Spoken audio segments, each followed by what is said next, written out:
Well, welcome. I'm sure there's going to be more folks coming in. It's hard to find parking today. And it's raining, and we've got this festival going on, but we also have the best thing going on in Woodstock, and that is we have Zachary still in the house.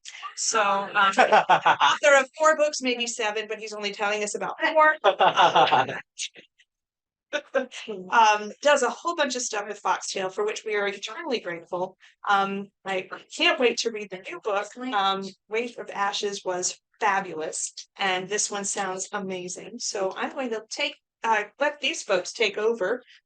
Zachary and Sadie, take it away. Tell us.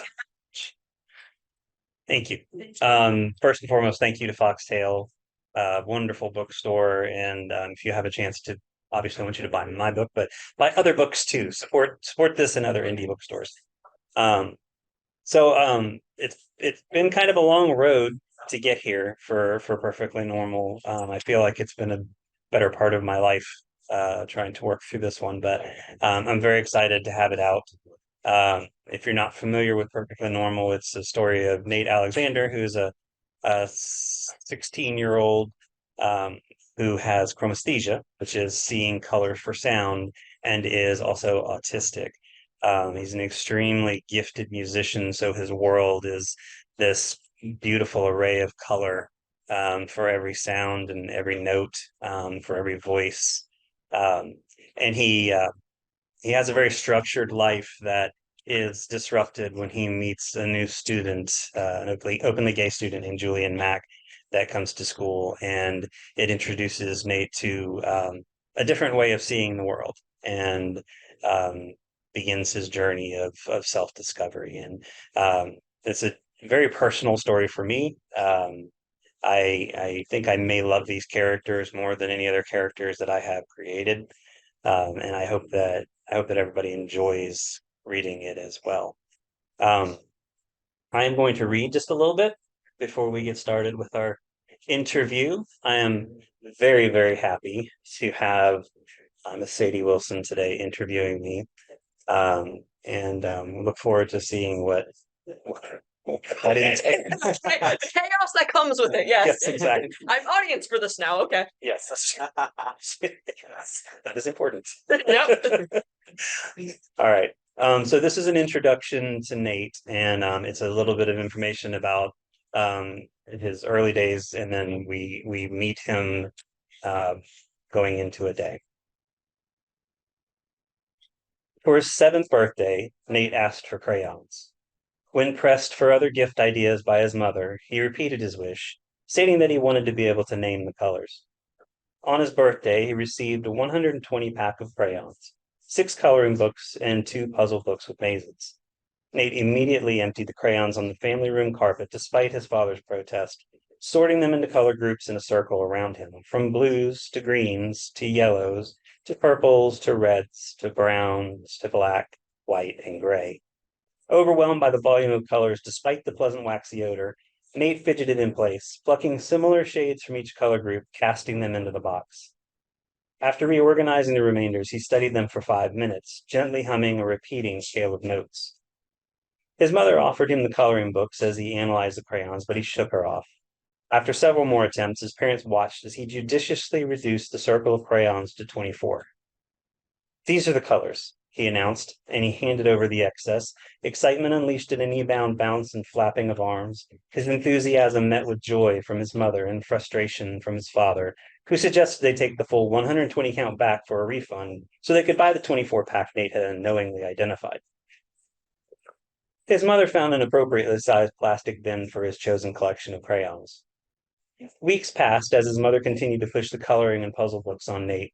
He politely refused with a "no thank you" every time, honoring his mother's insistence that he always be thankful for the kindness, interest, and ideas of others. Finally, he asked for a piece of black felt and glue so he could place them in order and see them collectively, rather than dig them out as needed. "Are you sure you want to do that, sweetie? You won't be able to color with them if they're glued to something." Nate wasted little time considering his decision. "I don't want to color with them. I want to be able to name the colors. That way I know what color the sounds are." "What color what sounds are? What do you mean, honey?"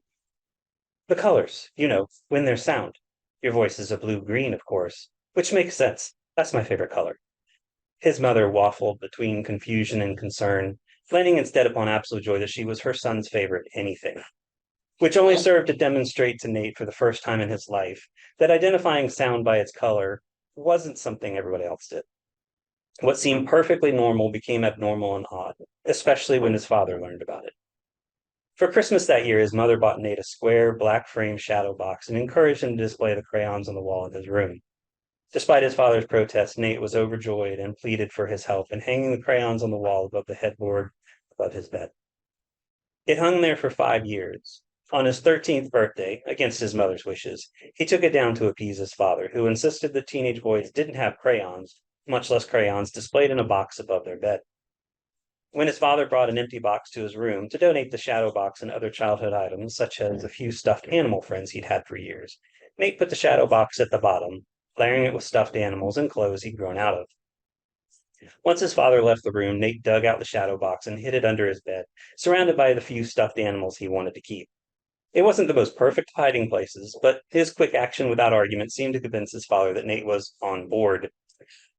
It was unlikely he'd ever check. He rarely came in the room as it was. To ensure the matter went uninvestigated, Nate sealed up the box and handed them to his mother within earshot of his father, announcing the donations were ready to be taken away. His mother never checked the contents, taking them immediately to the trunk of her car without question.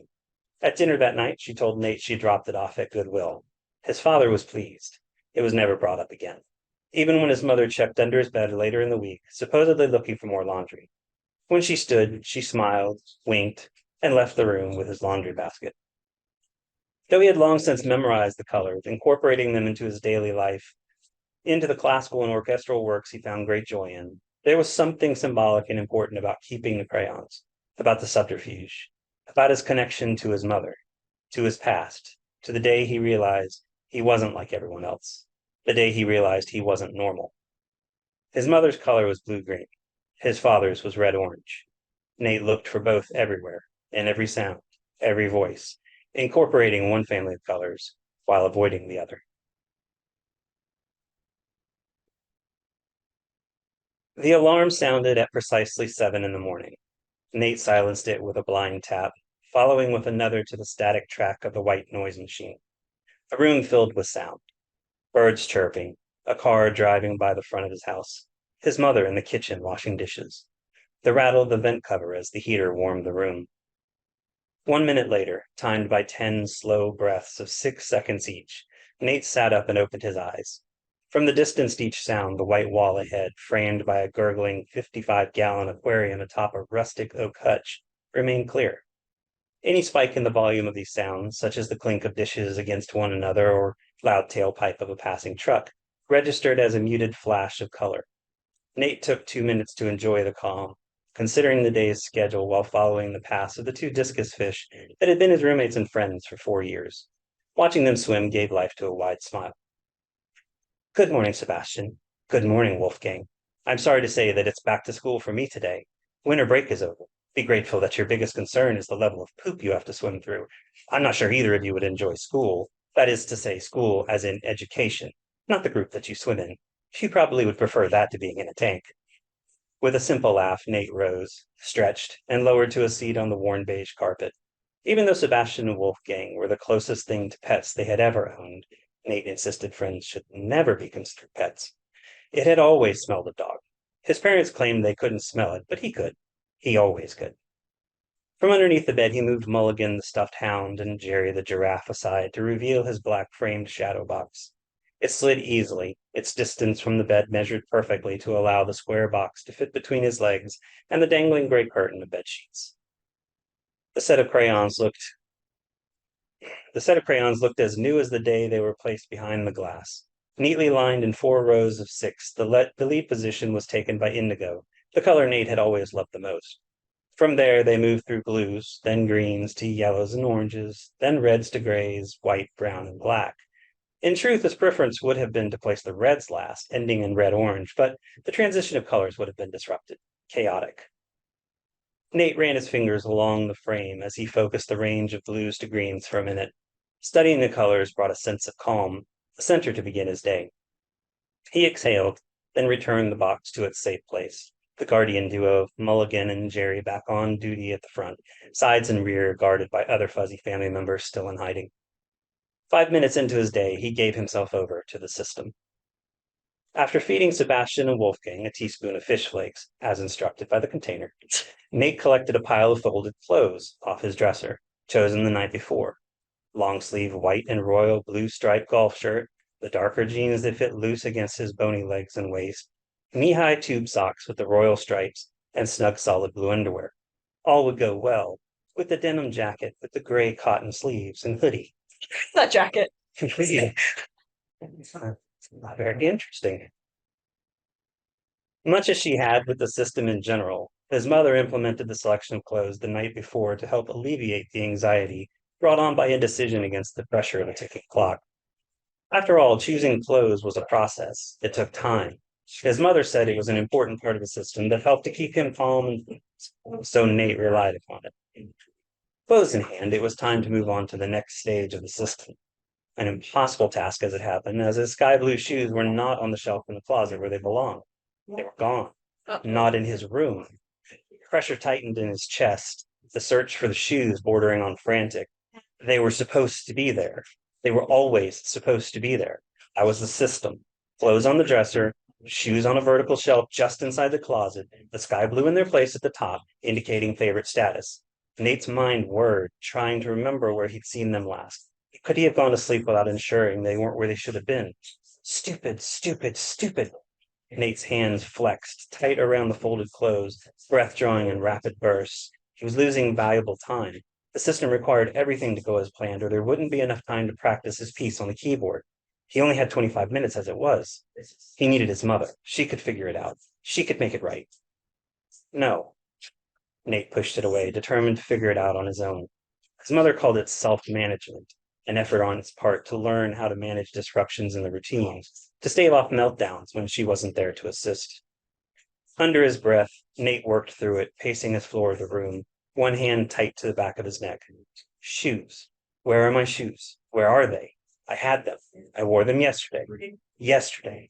I had them yesterday. They should be here. They must have been here last night. Except they couldn't have been, his mother's voice replied within, or they would be here now. Blue-green, calming, centering. Think. Nate closed his eyes. Okay, think. If they were here last night, I would see them now. So they couldn't have been here. That checks out. So I must have forgotten to look last night, just like the last time they weren't here, when they were in the family room where I took them off, when Dad said he was tired of picking them up. Oh, right. Nate rushed to the closed door, hand tight on the knob, a risen voice beyond, forcing him to a stop, an inch parted from the door frame. Pops of his father's red-orange fired against the white wooden surface of the door, followed by a series of blue-greens from his mother's sharp reply. They were fighting. Again. About him. Again.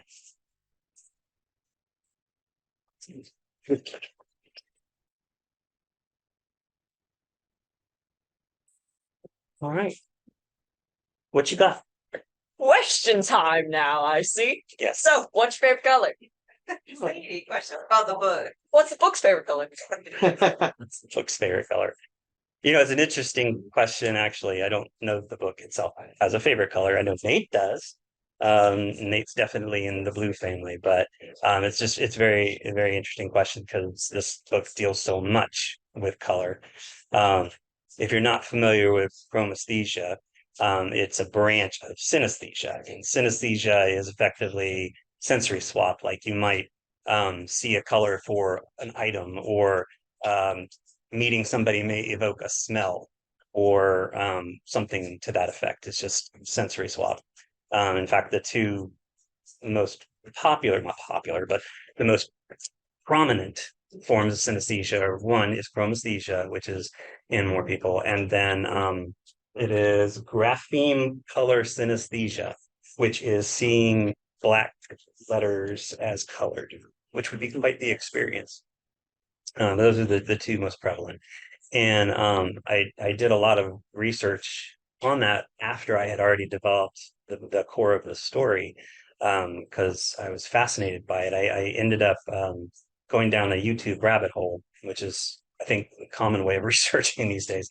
And I discovered this young woman by the name of Caitlin Hova, who is out of California, and she is a musician, a violinist, and she is also a synesthete, and she has chromesthesia, and she did these fabulous videos and 2 TED Talks on chromesthesia.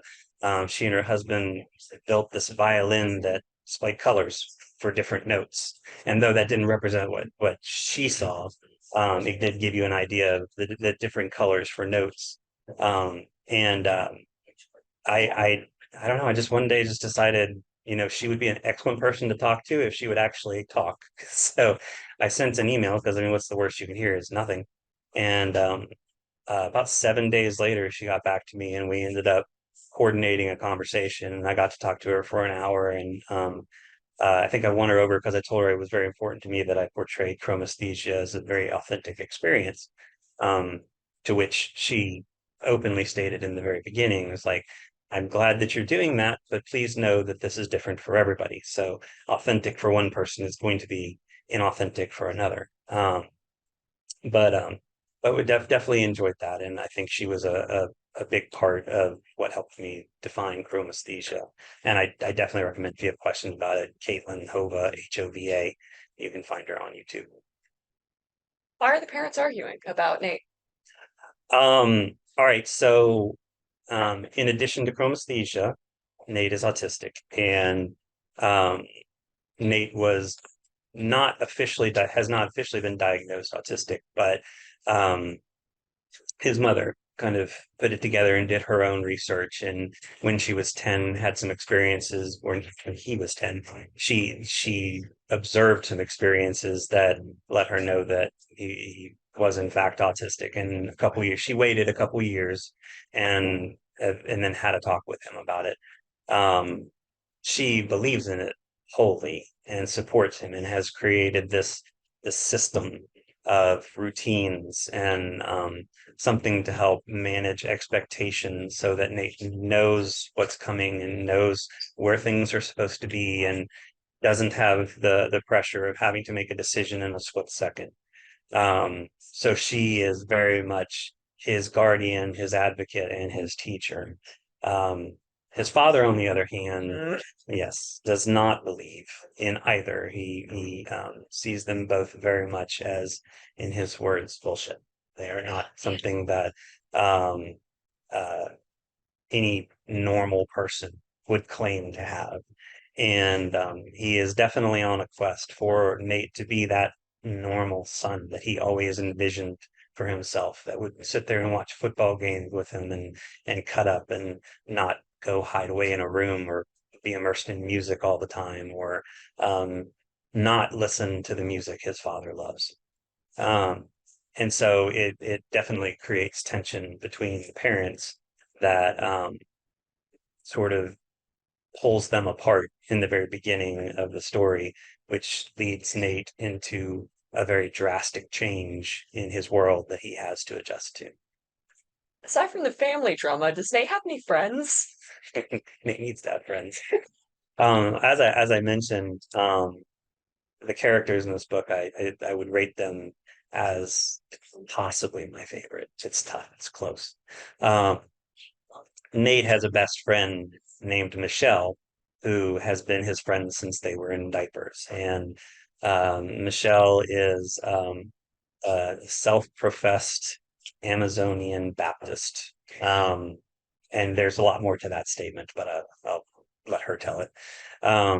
She is fiery, curly red hair and floral print dresses, and we definitely must abide by the word of God.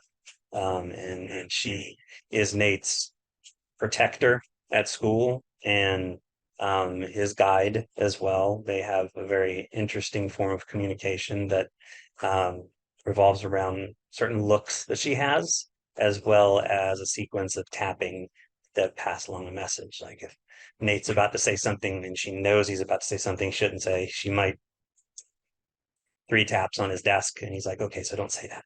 Right. And she's wonderful. She's intelligent and sassy, and beautiful to the core. He has another friend named Scott Stansel, who fancies himself a YouTube influencer. Not pointing that out for any particular reason at all. But he is a lot of energy. He is not patient in any way whatsoever with Nate in the way Michelle is. But Nate, I think Nate adores him from that level of you fascinate me. I will declare you my friend so that I may observe you more often. But Scott Stansel is actually, I will say, is almost named after a friend of mine who introduced me to the world of social media and was very much a lot like this. And then of course there's Julian Mack, who enters into the story after we've experienced some of Nate at school. And Julian is a very clean cut and well dressed, refined, well spoken, intelligent young man who takes an immediate fancy to Nate, and Nate to him as well. And Julian, I don't want to say too much, but Julian has his secrets, and Don't spoil it. he guards them carefully. But he dances the line well as he tries to incorporate Nate more into his life. So those are his friends. I would say his mother is also his friend. His fish are his friends. And he has a very close relationship to his music. Yeah. Who's your favorite character, actually? My favorite character. I will exclude Nate because Nate has to be my favorite character. I think Julian is my favorite character. Mhm. And I think because in Julian there is a lot that sort of hides in us all. And I believe that he is a character that um, evokes a sense of sympathy on both ends of the story. And I really adore him. He's also very witty with his comebacks and doesn't take anything from anybody. Pretty fishy question. Why did you pick the fish that I can't really say the name of? Discus. There it is. Discus, there you go, you said it. Well, I wanted Nate to have a big aquarium, because that seemed very Nate. And discus fish do require at least a 55-gallon aquarium, so that fit well. But largely, discus are very well known not just for being kind of patient and calm fish, but also very colorful. And when they are stressed or in a state of what is perceived to be high emotion, they can actually change colors. And so Nate would be intrinsically fascinated with anything that could change colors because he sees them so often. I do love that he named them Wolfgang and Sebastian.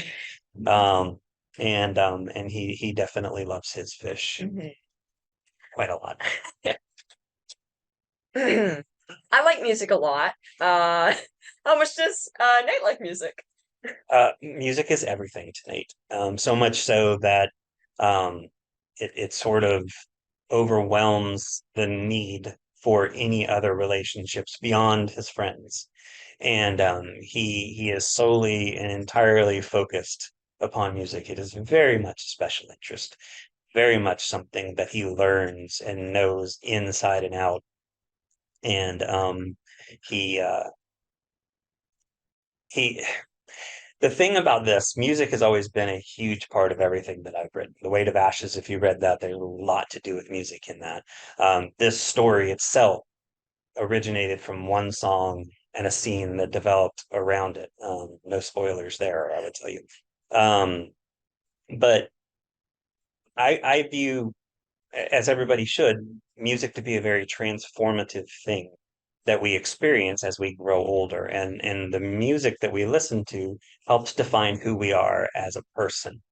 Um, some people will listen to British indie pop and Rock, indie rock. Sorry, not pop. that's right. There's a difference. Others grew up listening to grunge metal and glam metal. That's I wonder that's who. Wonder who. I don't know. It was Kevin, I think. Called out. But I wanted not only to express Nate's passions through music, but I also wanted to be able to showcase that being autistic does not negate having the growth and experience of being a child who is becoming an adult. That you can have these transformations, whether it's through music or whether it's through art or whether it's through television or whether it's through friends or whatever it happens to be, that you can have these transformations every bit like every other kid. It is a very similar path, just different, and music was the vehicle for me to be able to do that with Nate and to be able to show his growth from the sort of protective bubble that his mother has created out of necessity to what might ultimately be the bubble that Nate is able to create for himself. What's his favorite song? Just his favorite song. Before this story, I would say his favorite song would have been pretty much all of the classical works he listens to, because I don't think you could get him to actually isolate one section. Now, what is his favorite song today is a different question. Yeah. But his favorite song through the story is Faith by George Michael. And it was something, as he's beginning to experience a different type of music outside of his norm, it was something that both from a color standpoint and from a rhythm standpoint that spoke to him. And he gets very excited about George Michael. I mean, who doesn't? I mean, fair enough. Like, yeah. What's his favorite subject? His favorite subject At school. His favorite subject at school. Not type of food. No, I don't know what his favorite type of food is. That's a good question, though. Cheerios. No, his favorite subject at school is he is taking musical theory as a junior in high school, and his favorite teacher is Miss Davenport. And Mrs. Davenport is very reminiscent of his mother, although in a very different way, in that she relates to him through music and through his experiences with music. And she's always seen him as easily her best student, which is something that Nate is very proud of.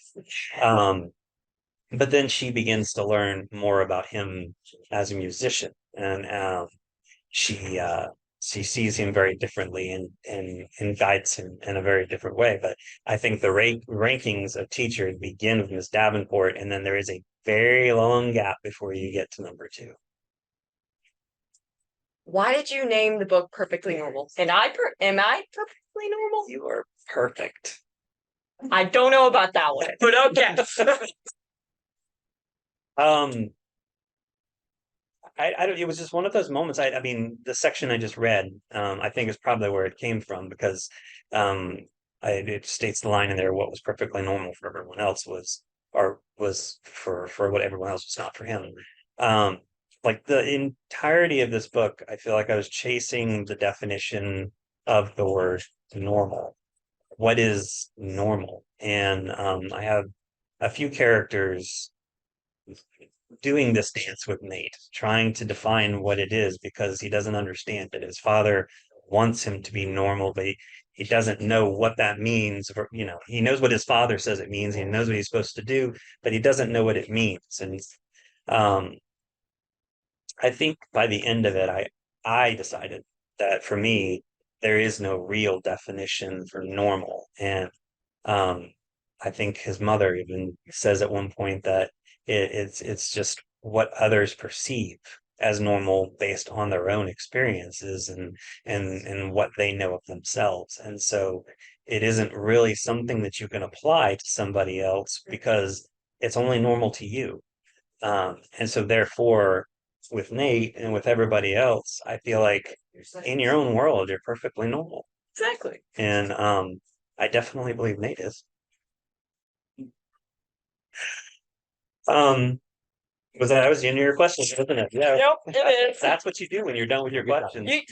I'll pick that up later. Oh, yay! Does anybody else have any questions? What Q&A. percentage of the population has chromesthesia? Oh, okay. Very good question. Google. Thank you.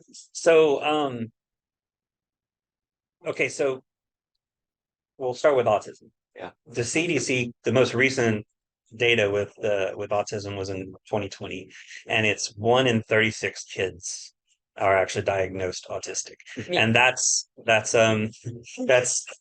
um 10 years before it was 1 in 68. So either A, it's becoming more prominent, or B, we're noticing it more, we're testing for it more. And it was always that prominent.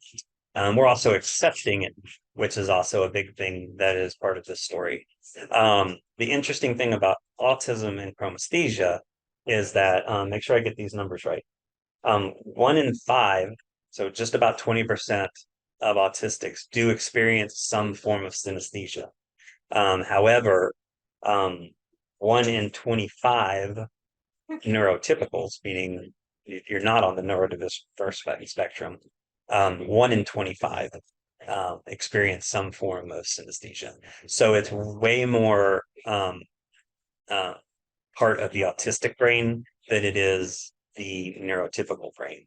And a lot of that has to do, based on the research that I've read, a lot of that has to do with the fact that autism, in a very basic sense, is the brain being wired differently, and so it is already open to the possibility of a sensory swap versus the way a neurotypical brain is centered. Yay, science. Yeah, science and data. Science class, analytics, yay, maths. Yes, ma'am. Did you have a personal relationship with someone that has that is autistic or has these other issues, or I'm just wondering how you developed this thought. I do have a personal connection Yep, to it. yep, yep, I'm not going to name names. maybe not. Might be here at some point, or maybe right now. You never know. And it's interesting. It's interesting. And I use this word very seriously. This is the exactly right word. I've had the privilege of being a part of Jess and Sadie's life for the last 3 years. I'm here. And I started this story, and Nate was even going down the path of being autistic before I met them. So it wasn't directly influenced by, being in an environment where I experienced it every day. But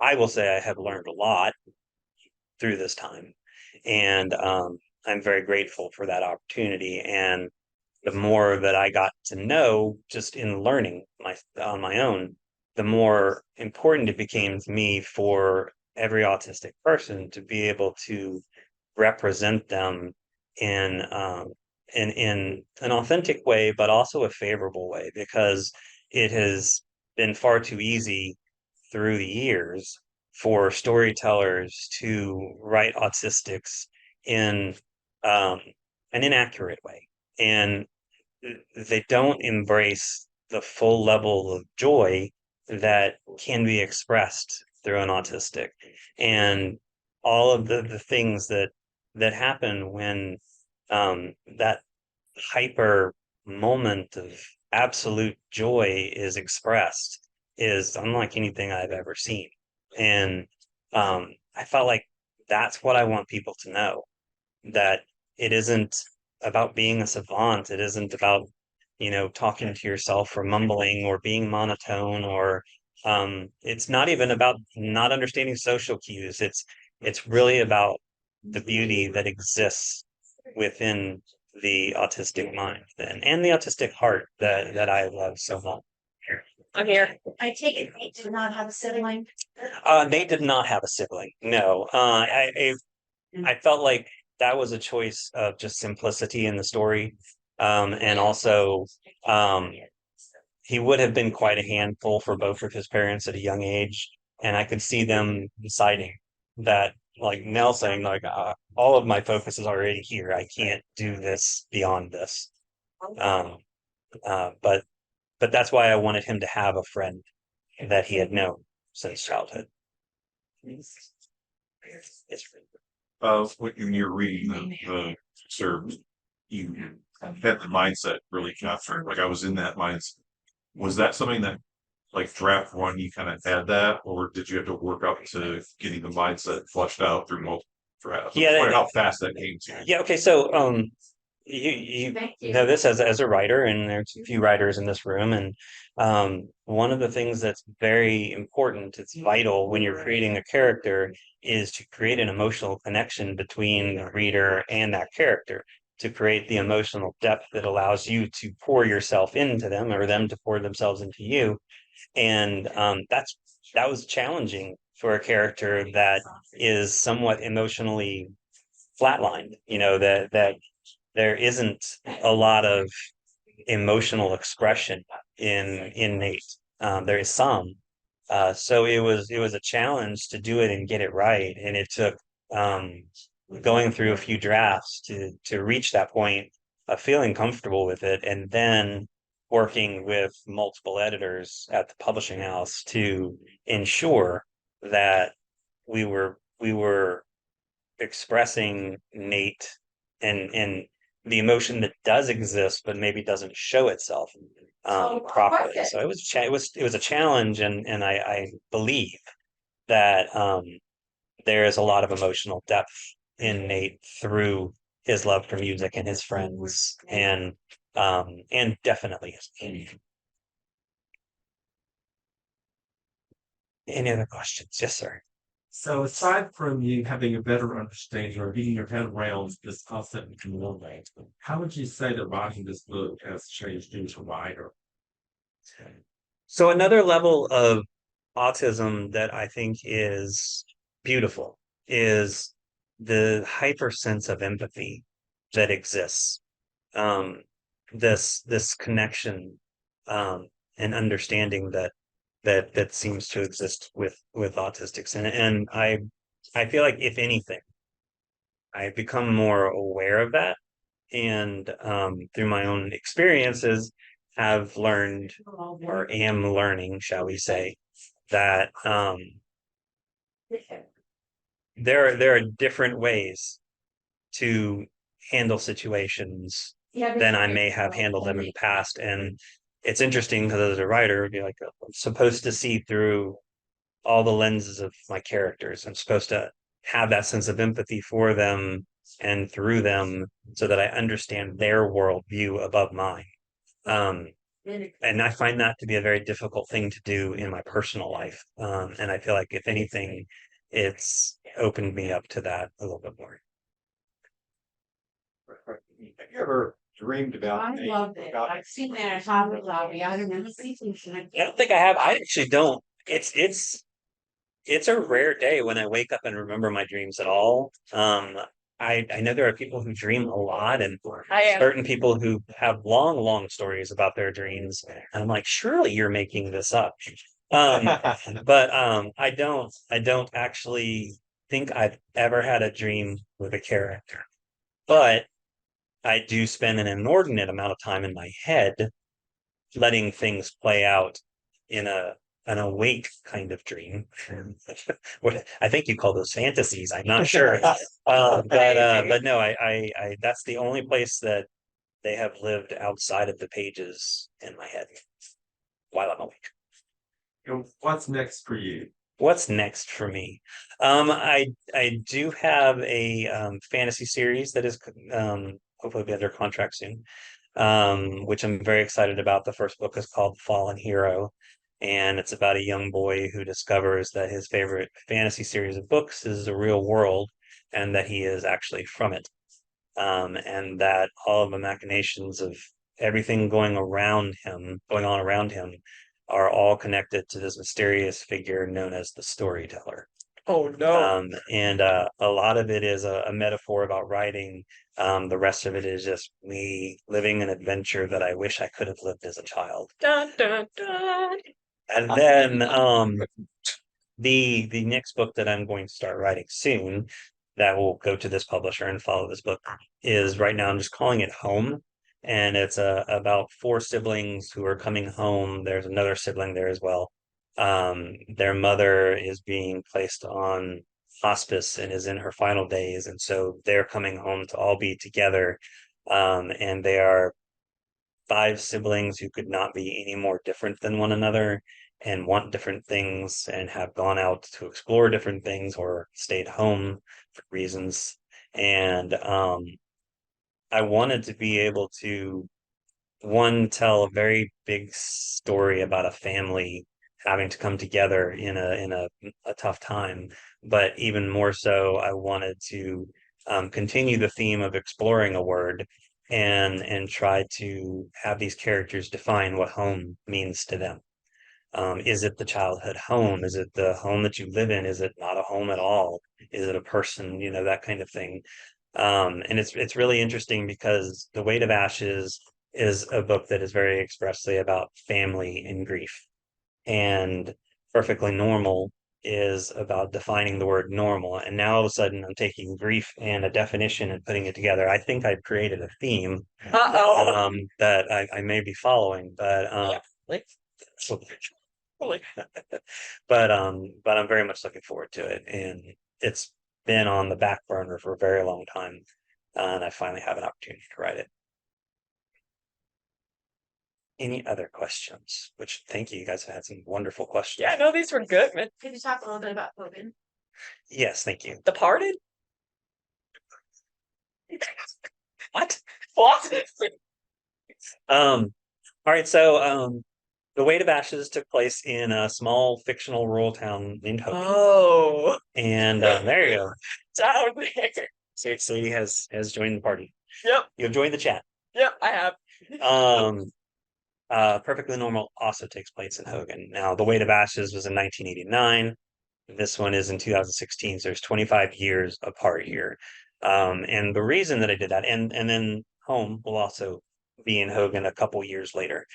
That too. But the reason that I did this, and I think in the last event I dubbed this the Hogan verse, kind of like the Marvel universe, but I love the concept of a place being a character. And I wanted to be able to explore, especially having grown up in 2 different rural towns, that feeling of connectivity that exists in a very small rural place, but also through the growth of time, to see what happens to it and the people who live in it. So if you read The Weight of Ashes, there will be some familiarity in this one.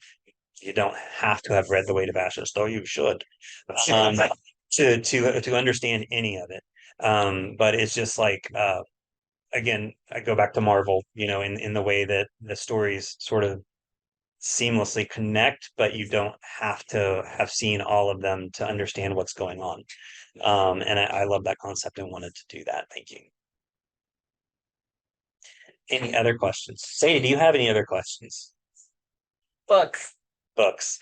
That is not a question. It's a statement. That is a statement. Very good. Hey. Thank you all for coming, but I also have 2 things. One, I want to thank Sadie for coming up here in this last minute decision to do the fabulous job. And I said this online, and I really cannot imagine a greater honor than being able to share this book with you sitting next to me. Yay. And then, because I know it'll embarrass them terribly, yesterday was Sadie's 13th birthday, and today is Jess's birthday. I would like to just wish them both a very happy birthday. Yay. New teenager here. Concerning. And Right. I'm grateful for them dedicating some of their birthday weekend to this event. Well, it's been a pleasure. I mean, Excellent. you're British on you, not you. Oh, very British. Hello. I don't know. All right. Well, there are books here. This is a special edition. It's limited. It's only out now, and the hardback release will officially come out March 19th. But I will be happy to sign some. Please support FoxTale and buy that and other books. And thank you all for coming. Yeah, thank you. I'm gonna book it now.